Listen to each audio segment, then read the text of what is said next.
Comparando assim, vai fazer uma biópsia do cérebro com a pessoa viva, 100%, e com todos esses outros exames, mais de 80%, sendo que essa diferença vai ser pelo menos um tipo de demência diferente, mas que o tratamento vai ser igual, então não tem por que fazer uma biópsia com o paciente vivo, tá? Então, isso é como o profissional faz, dessa forma que o profissional faz o diagnóstico. Isso é só para dar um exemplo. Um exame de imagem, então, uma tomografia. Do lado esquerdo de vocês, um cérebro de uma pessoa normal, sem demência, e desse lado aqui, um cérebro de um paciente com Alzheimer. Então, você vê que no exame de imagem, a gente vê que, como eu falei, aquelas alterações cerebrais mesmo, né? Tem uma atrofia, o cérebro fica encolhido, né? Aqueles espaços pretos, escuros, significa atrofia do cérebro. Então, a gente vê que é uma doença cerebral mesmo, né? Uma doença orgânica, tá? O diagnóstico diferencial que o médico precisa fazer também são vários, né? Quando o paciente familiar chega com essa queixa, a gente não pode já de cara falar, não, é demência, Alzheimer e acabou. Não, precisa se pensar em outras possibilidades. O próprio envelhecimento normal, que a gente sabe que o envelhecimento normal pode trazer dificuldade de memória, mas elas são simples, isoladas, não trazem todas aquelas outras dificuldades que eu falei. Quadros depressivos, é muito comum a pessoa com depressão ter dificuldade de memória, dificuldade de alteração do sono, dificuldade para realizar algumas tarefas porque a atenção está ruim, a concentração está ruim. Então, chega a ser alguns sintomas parecidos, mas que a gente consegue, na avaliação, fazer essa diferenciação. Então, é importante sempre lembrar disso. Doenças clínicas que podem levar a demências reversíveis, que é aquilo que eu falei. Alterações de tireoide importantes, alterações de eletrólitos, desidratação, tumores. Então, essas doenças clínicas também precisam ser excluídas. E as outras formas de demência, que não vou entrar em detalhes, mas demência frontotemporal, demência de Lewy, tem diversas outras formas de demência bem menos frequentes que a demência de Alzheimer, mas que também existem, né? E a gente tem que estar atento a isso. Então, vou falar de uma forma breve, assim, não vou entrar muito em detalhes sobre o tratamento das demências, mas uma coisa que eu acho que é importante fixar para vocês é que o tratamento da demência permite o quê? Retardar o declínio cognitivo, né? Diminuir essa velocidade de progressão, controlar essas alterações de comportamento que o paciente tem e que geralmente trazem bastante desconforto tanto para o paciente quanto para a família, né? E melhorar a saúde como um todo. E com isso, o que a gente consegue? Proporcionar conforto e qualidade de vida ao idoso e sua família. Então assim, mas para que eu vou tratar se não tem cura? Porque o tratamento faz isso.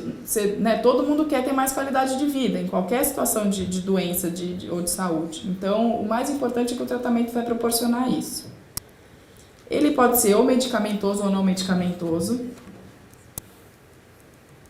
Os objetivos do tratamento, no geral, então, como eu falei, ele é indicado em todas as fases, tá? Em cada fase vai ter um tipo de objetivo diferente. Principalmente no início do quadro, naquelas fases leves, quando se inicia o tratamento nessa fase, o objetivo é tentar estabilizar mesmo o quadro demencial, evitar que aquela piora seja tão rápida, melhorar as alterações de comportamento, melhorar a qualidade de vida que eu falei, e parte dos pacientes melhora efetivamente da demência ou de algum aspecto como a memória, então assim, melhora o comportamento, ou melhora um pouquinho a memória, ou melhora alterações de humor, por exemplo. Mas tem uma minoria que não responde bem ao tratamento. Então, às vezes o médico troca remédio, associa, substitui e mesmo assim aquele evoluir da doença continua. Mas isso é muito individual, felizmente é uma minoria, mas isso acontece, tá? Só para citar então os medicamentos específicos que a gente usa para vocês se familiarizarem com os nomes aí. Na fase leve a moderada são os anticolinesterásicos, que atuam naqueles neurotransmissores que eu comentei no começo, a rivastigmina, o donepezil e a galantamina. E na fase grave, além desses três, nós temos também a possibilidade do uso da memantina ou memantina associada ao anticolinesterase. Não vou entrar em detalhes sobre eles, mas para vocês se familiarizarem e saberem que existem esses remédios, tá? Esses medicamentos servem como um tratamento global da demência. A seguir eu vou falar sobre algumas coisas mais específicas. Tratamento sintomático, então aquelas alterações, por exemplo, de desconfianças, delírios ou quadros depressivos associados a uma demência, que pode acontecer também, ou alterações de sono, a gente vai usar mão de outros medicamentos. Os antipsicóticos vão servir para quê? Para esses sintomas psicóticos que eu comentei. A pessoa se sente perseguida, acha que as pessoas estão querendo fazer mal contra ela, acha que estão envenenando a comida. Ou alteração de comportamento, pode acontecer de ficar agressivo verbalmente, mas até fisicamente, de não aceitar, né, algumas orientações de forma importante. Pode acontecer alucinações visuais ou auditivas, é bem menos frequente, a gente tem que pensar em outras coisas também, mas pode acontecer. E nessas situações a gente vai usar alguns antipsicóticos, são esses nomes que eu coloquei aqui. Depende muito dos outros remédios que a pessoa toma, a dose é muito variável também, isso vai ser caso a caso mesmo. Os antidepressivos, então, vão servir para sintomas depressivos e ansiosos. É muito comum um paciente com demência começar a perceber suas dificuldades, principalmente no começo do quadro. Percebe suas dificuldades e começa a ficar ansioso, começa a ficar angustiado com isso e acaba desenvolvendo um quadro depressivo mesmo. Então a gente precisa tratar isso, porque uma depressão junto com a demência piora muito mais o prognóstico, muito mais o quadro dela. Ansiedade, então tem alguns medicamentos aí também que eu coloquei os nomes. Então o tratamento não medicamentoso é a parte de reabilitação, né? Tudo que a gente pode fazer que não é o remédio para tentar melhorar a qualidade de vida do idoso. Então reabilitação cognitiva, treinos cognitivos, né?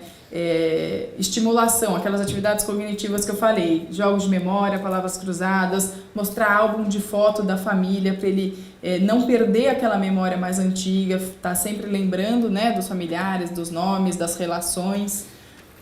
Uso de agenda é super importante. Se a gente mesmo precisa de agenda, precisa todo dia lá conferir o que vai fazer na agenda, imagina o idoso com demência, né? Então estimular, muitas vezes eles não querem, esquecem de olhar a agenda, mas a gente que está junto precisa estimular eles a fazerem isso. Estimular a autonomia, isso é uma coisa muito importante. Se ele está com dificuldades de fazer, não deve nem largar assim, tá bom, ele não está com dificuldade, então deixa que eu faço por ele, né? Nem fazer isso e nem também forçar e brigar para ele fazer. Tem que estimular, né? Então ele está com dificuldade ali de usar o telefone. Vai junto com ele, mostra que tecla você tem que colocar, estimula até ele conseguir. Se ele não conseguir, tudo bem, você disca por ele. Mas assim, tem que ter esse estímulo para a pessoa tentar manter as habilidades. E lidar com problemas do dia a dia também. Terapia ocupacional, fonoaudiologia e fisioterapia, em casos específicos, assim, o fono, se está com dificuldade de deglutição, por exemplo, a fono pode ajudar, ou dificuldades específicas de linguagem. Se começa a ter dificuldades motoras, ou até antes disso, como preventiva, a fisioterapia ajuda bastante, né? E essas reuniões de familiares eu coloquei aqui como tratamento não medicamentoso, porque a gente sabe que o familiar, o cuidador informado, cuida melhor do paciente, né? Ele fica mais tranquilo, se o cuidador está mais tranquilo, passa isso pro paciente, ele fica mais tranquilo. Então eu considero isso que a gente está fazendo aqui um tratamento não medicamentoso, tá? Algumas dicas, assim, estou quase finalizando. Isso eu coloquei aqui porque é uma pergunta muito frequente, que vem em toda reunião que a gente faz com família, eles perguntam depois. Se quiserem perguntar depois, podem perguntar, tá bom? Mas dicas assim, mas o que eu faço? Eu tenho minha mãe teve demência, meu pai teve demência, meu irmão teve demência, eu vou ter demência também? O que eu faço? Estou desesperada, o que eu faço para não ter, né? Então, a gente sabe... a gente tem dicas, né? A gente dá dicas porque são coisas que ajudam a prevenir, como eu falei lá no começo. A gente não vai ter certeza que ninguém vai ter, do mesmo jeito que quem não tem um familiar com demência pode ter demência também, mas o que a gente dá de dica, assim, para a pessoa, para o adulto jovem, né? Ou início do idoso, que para tentar prevenir, para diminuir os riscos. Então é o quê? Controlar fatores de risco, controlar a hipertensão, diabetes, colesterol alto, né? Então, ou se você tem essa doença, tratar ou fazer coisas para tentar não desenvolver essas doenças. Se você é tabagista, pare de fumar, porque se sabe que o tabagismo aumenta o risco para ter demência. Se você tem depressão, Vá atrás de tratar essa depressão, não fica só, que deprimida porque o meu parente tá, mas deixa pra lá, eu vou cuidar do outro. Não, cuide de você, porque depressão também aumenta o risco para demência, então se você fizer o tratamento, você vai estar se prevenindo. E manter aquelas atividades que eu já falei diversas vezes, são as atividades físicas, atividades cognitivas e atividades sociais. Isso ajuda bastante a prevenir, a diminuir a chance de um indivíduo ter demência. Então essas dicas são dicas para isso, para tentar, são fatores de prevenção mesmo para um quadro de demência mais para frente. E só para finalizar então, eu sempre coloco essa frase nos meus psicoeducacionais, né? Mas eu acho uma frase muito legal e que descreve bem como é que está um paciente com demência. O adulto normal esquece, lembra-se de que esqueceu e mais tarde lembra o que esqueceu. O portador de demência de Alzheimer esquece que esqueceu e não está preocupado com isso segundos depois. Então, quem sofre mais é quem está junto, porque ele esqueceu, nem sabe que tinha esquecido, né? Então, é só para vocês perceberem isso, para não ficar com raiva, não ficar bravo. Não, ele está ali no mundinho dele, né? Está esquecendo as coisas e a gente que está do lado de cá é que está sofrendo mais. Por isso que tem que ter esse trabalho com a gente também, né? Bom, acho que é isso. Eu deixei meu e-mail aqui para qualquer dúvida aí que vocês tiverem, podem usar o e-mail.